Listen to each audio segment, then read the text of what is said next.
Let's get to round two, the deep questions. Like I said, I cannot run away. I cannot redo none of these questions, meaning they're here. I gotta answer truthfully. That's what I have to do. All right. First question of round two. What's your creative outlet? Creative. What do you? I don't know what you mean by creative outlet. Creative outlet. I might butcher because I never used the word outlet before. So, what is my creative outlet? Honestly,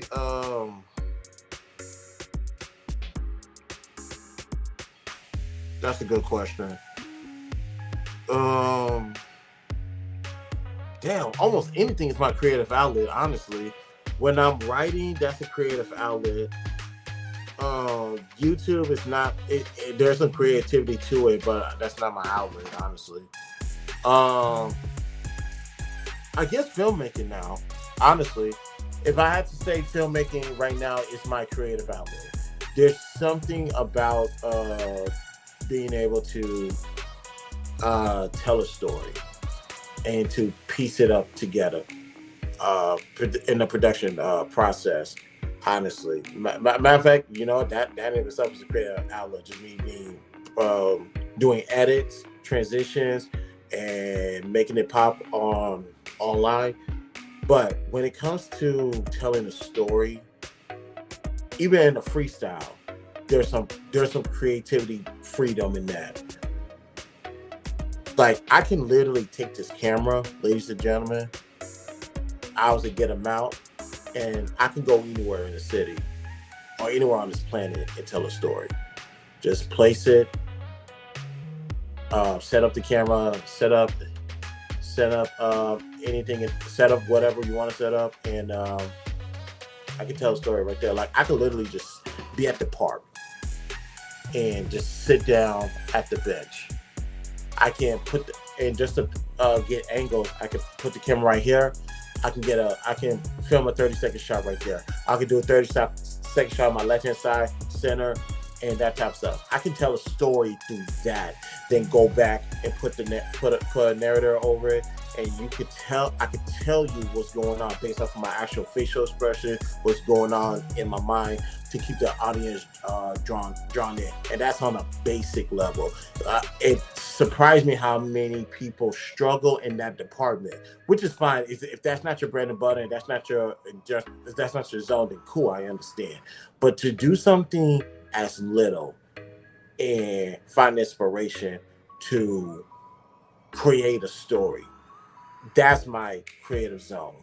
So hopefully I answered that question to the best of my ability, because like I said, I never used the word outlet before, but hopefully I answered that to the best of my ability, excuse me. Second question. What's something you are passionate about and why?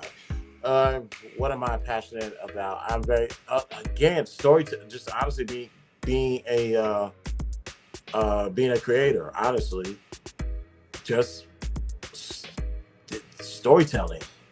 That's honestly my passion.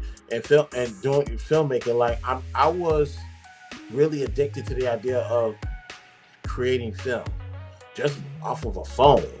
Not even any real expensive technology. Matter of fact, before I got on this phone, this stream, y'all, I was talking to a friend of mine, and we were talking about the idea of me getting a Sash car, the Screen Actor Guild's car. I'm actually strongly considering doing that, to the point where it's like, no, I'm no longer strongly considering it. I'm actually going to do it. She was telling me the process of how to do it and how much it's going to cost. And there's nothing in my body that said we can't do this. We absolutely can do this. So what am I going to do with the card? We don't know. Like I said, I'm a create. I'm beyond this content creator title, although that is who I am. I'm trying to get this filmmaker title on. Honestly, that's what I would like to do on my creative time, my creative space. Call myself a filmmaker. That's the type of time I'm on. So that's what I'm passionate about. All right, last question for round two. What's something you know way too much about? Um, what do I know way too much about? Oh, the difference between hoes, whores, whoremongers, prostitutes, and promiscuous. Why do I know too much about that? Because I did a stream last year. The title is "What is a 304?" Because when it comes to these tired, gratuitous conversations about body counts and stuff like that, which makes what makes you a hoe or not, is all subjective. Nobody, because everybody is going to strictly go to a body count, which is the most stupidest thing I've ever heard. Instead of these words actually have meaning. So that's why I can never misuse the word hoe again. Whore, I can't misuse those words. I can't, because I know the definitions of them. I know the meaning of them. People are going to go to body count. I actually go to the textbook. I know way too much about that. For example, what is a hoe? Hoe is a gender neutral term that describes someone that's being promiscuous. What is promiscuous? Individual who engage in multiple sexual relationships without a commitment. That's a promiscuous person. Now, excuse me, what is a whore? Whore is just a prostitute. And prostitutes are self-explanatory what they do and how they make their money. So, with that also introduces the definition of a whoremonger, which is someone who pays prostitutes for sex. So now I can have that conversation with anybody and everybody.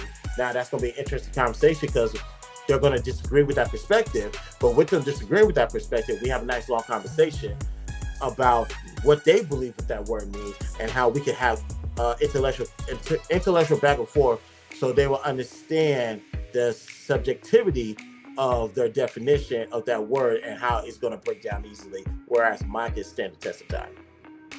So I know that subject a little bit too well because their absolutes is not consistent with everybody else's, whereas each word has a meaning to it and it can hold weight and hold water in any conversation. So that's what I know too much about. So just to recap, what's your creative outlet? Making film. Oops.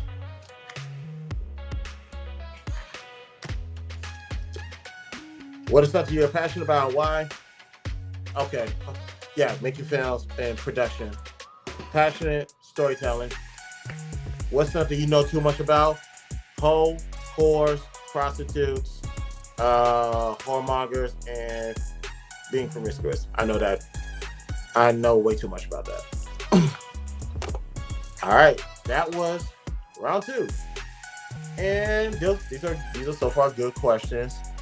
Nothing that I will run away. I will want to run away from like previous episodes, but round 2 was good. Round 2 was not bad at all. Not bad at all.